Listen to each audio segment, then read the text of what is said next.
It is the New York Times bestseller entitled The Man Who Ran Washington, The Life and Times of James A. Baker III, written by Peter Baker and Susan Glasser, who make up an outstanding lineup of authors for this year's celebration of reading by the Barbara Bush Houston Literacy Foundation. Baker, of course, no stranger to Houstonians, but this book provides a deep and fascinating dive into the man who controlled many of the political levers pulled in Washington for decades. Joining me this morning are Peter Baker and Susan Glasser. Good morning to you. Thank you for being here. I really appreciate that. Viewers may not know that you're married and that you've written before, and that's a good thing. We'll talk about how marital bliss has survived through all of that. But what was it about, and you've covered D.C. politics for quite some time. Susan, what was it about James Baker that really made you want to dig into his story? You know, Jim Baker is an incredible character in American political history. And Peter and I thought this was the opportunity to write not only the biography of a unique and fascinating man, but somebody who told the story of Washington from the end of the Watergate period, really, to the end of the Cold War. Baker had a unique portfolio of jobs which spanned politics and policy, and that's so unusual up here in Washington. So, Peter, as you got into this project, what about it? You figured I'm sure you thought, I know a lot about this guy. What was it about once you got into the project that you started to get, well, there's much more to him than I really thought there was?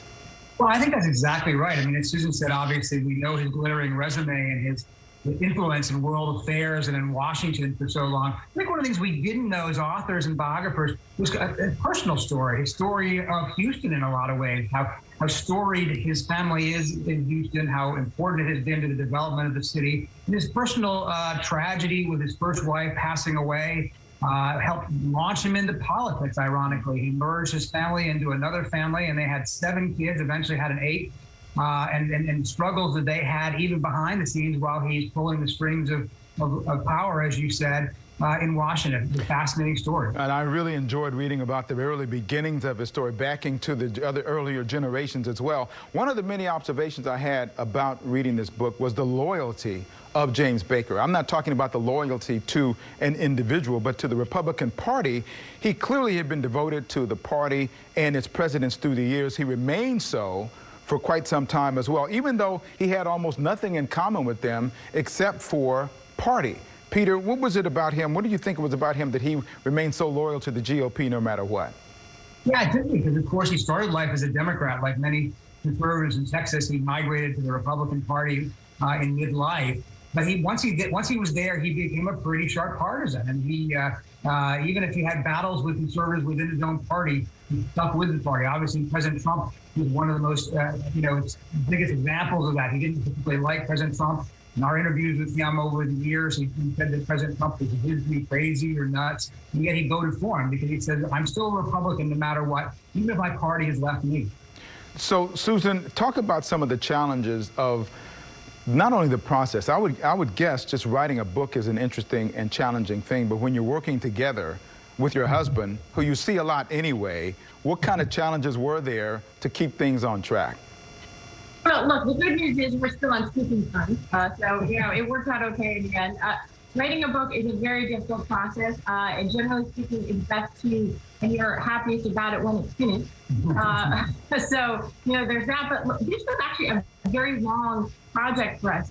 We very unintentionally, it took us 7 years. We started this not during the Trump era, but actually back during Obama's presidency.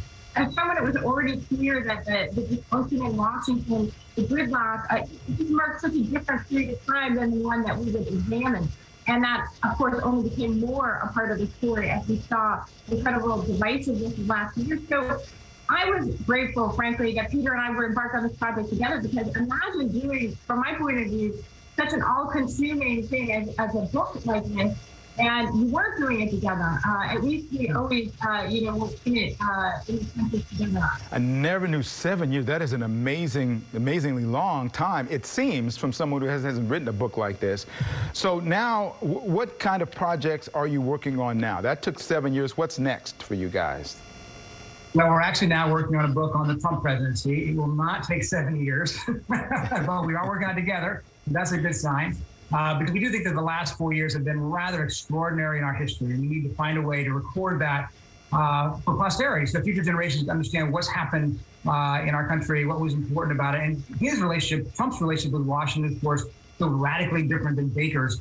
It sort of stands in contrast in some ways to the previous. Susan, what has James Baker said about missing the old GOP, the old way that Washington worked that seemed to work pretty efficiently? There were always squabbles, but at the end, things got done. That is not the case now.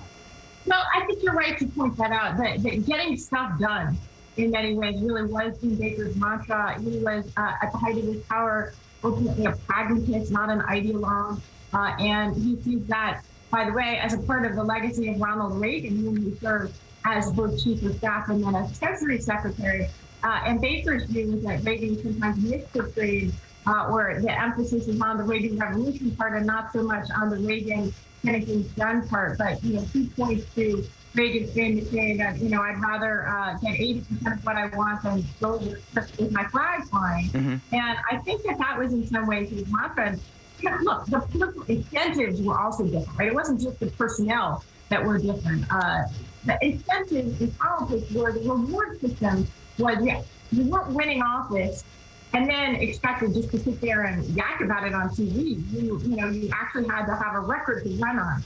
And when I think about the bipartisan deals that had to cut because Democrats controlled Congress, the 1986 tax reform package that Baker negotiated as a Treasury Secretary, the Democrats like Dan Rostenkowski on Capitol Hill, a huge bipartisan vote, negotiating with the Soviets at the end of the Soviet Union. A different time, and fundamentally, the reward system, it required you to do things. Well, let's hope that people will read this book and get back to the old ways of doing it. Thank you so much for being here. I want to remind everybody again, the book is The Man Who Ran Washington, The Life and Times of James A. Baker III. It is a great read, worth your time and money. That's coming from me, ladies and gentlemen. Thank you so much for being here. Good luck on the next book. We look forward to you being able to see you again when that gets finished. Thank you. Thank you.